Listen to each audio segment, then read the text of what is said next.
ಅಚ್ಚುಮೆಚ್ಚಿನ ಒಬ್ಬ ರಾಜಕಾರಣಿ ಅಂತ ಹೇಳೋದಕ್ಕೆ ಬದಲಾಗಿ ಒಬ್ಬ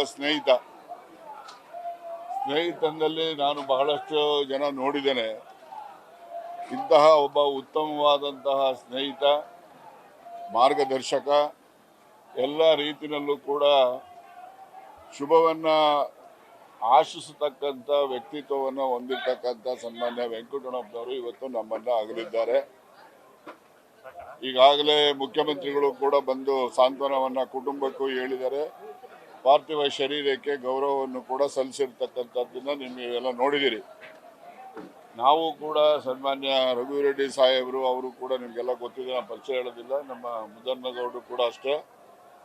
ಇನ್ನು ಬಹಳಷ್ಟು ಜನ ಈ ಕಡೆ ಆಂಧ್ರ ಪ್ರದೇಶದ ಸಚಿವರುಗಳು, ಶಾಸಕರುಗಳು, ಮಾಜಿ ಶಾಸಕರುಗಳು, ಎಲ್ಲ ಪಕ್ಷದವರು ಬಂದಿರತಕ್ಕಂಥದ್ದು.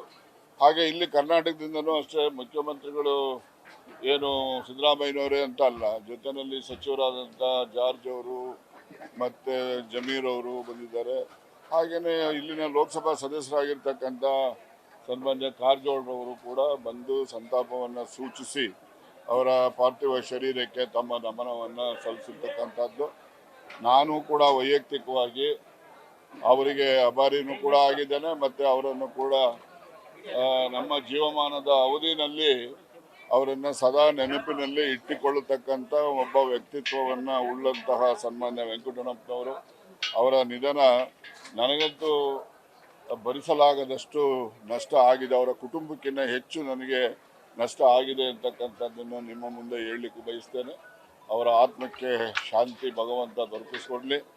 ಜೊತೆಯಲ್ಲಿ ಅವರ ಕುಟುಂಬಕ್ಕೂ ಕೂಡ ಅವರ ಅಗಲಿಕೆಯನ್ನು ಸಹಿಸ್ತಕ್ಕಂಥ ಶಕ್ತಿ ಭಗವಂತ ದಯಪಾಲಿಸಲಿ ಅಂತೇಳಿ ನಾನು ಈ ಸಂದರ್ಭದಲ್ಲಿ ನಿಮ್ಮ ಮೂಲಕ ಭಗವಂತನಲ್ಲಿ ಪ್ರಾರ್ಥನೆಯನ್ನು ಕೂಡ ನಾನು ಮಾಡಲಿಕ್ಕೆ ಬಯಸ್ತೇನೆ.